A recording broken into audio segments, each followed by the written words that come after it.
China's commercial drone industry is taking off. They are used for farming, filmmaking, law enforcement, and much more. China exported 160,000 units in the first 5 months of the year.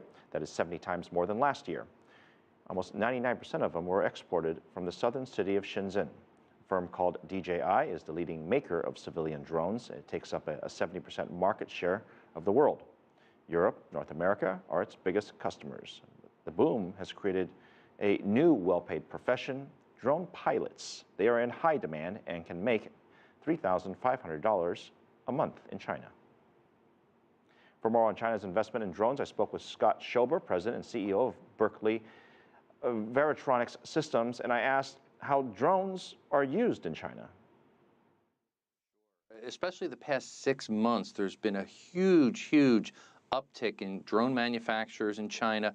First, on the civilian side, you look at some of these companies, and they're producing huge numbers of it, especially toward hobbyists and civilian use. It's just taken off. Everybody's seen at a sporting event, drones flying over, fireworks, wherever it is. The hobbyists have really accepted it. And one of the reasons is the costs have plummeted to get these drones into the hands of the masses. And that's the kind of cool thing now. I looked out my window a couple weeks back, and the neighborhood kids had drones flying up in the air. So it's becoming your everyday thing. It's the latest, hottest toy. I'm sure by the end of this year, for the holiday shopping, everybody's going to want to have the latest drone. And the price points are under $1,000, which is getting more and more attractive. Now switch over to what China's doing on the military side.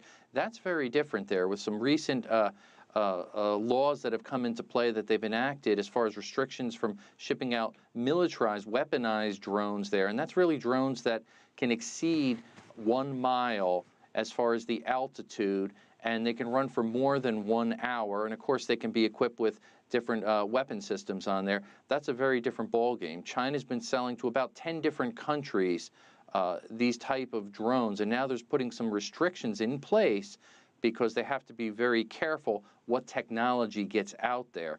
But the price point, again, the same thing's happening on the civilian side as in the military side. The military drones, they're selling for around $1 million. Contrast that to an equivalent drone in the U.S., it's about $30 million. Incredible value you get out of a drone from China, and the technology just keeps getting better and better. And it's going to be a huge market for them for sure. Who else makes drones besides China?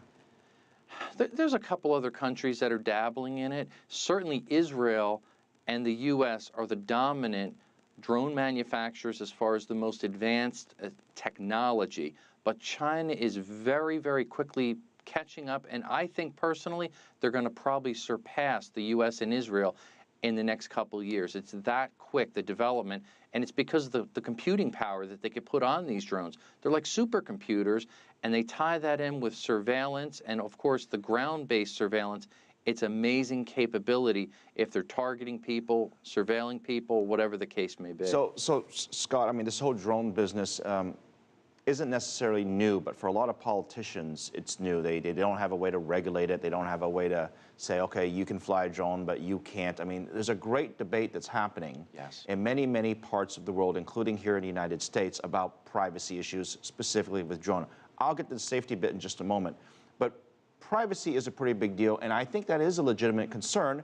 I personally would not want a drone flying around next to my house, peering through the window, and I'm sure you don't either.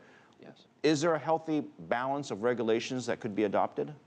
Sure, and that's what they're trying to work out now. There is some restrictions there. The maximum ceiling you could fly a drone is 400 feet for a hobbyist.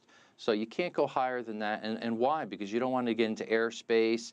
And again, you don't want to be going out of line of sight. They want to have a good visual. So if the pilot can't see the drone, then they're in trouble. So they have to be something that they could see, fly below that 400-foot limit.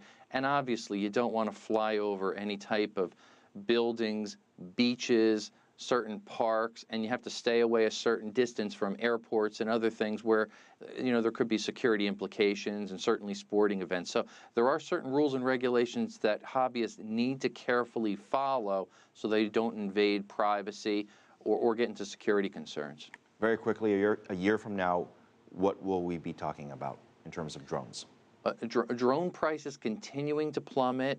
We're going to see more and more of them widespread, being flown over different events, sporting events, observing things. They're going to be heavily used with law enforcement now. There's some talk even with law enforcement hooking up tasers to them and other things, pepper spray for crowd control or other type of riot situations. They're going to be flying around prisons in case somebody's trying to escape. We're going to be seeing drones used everywhere that we never even thought of.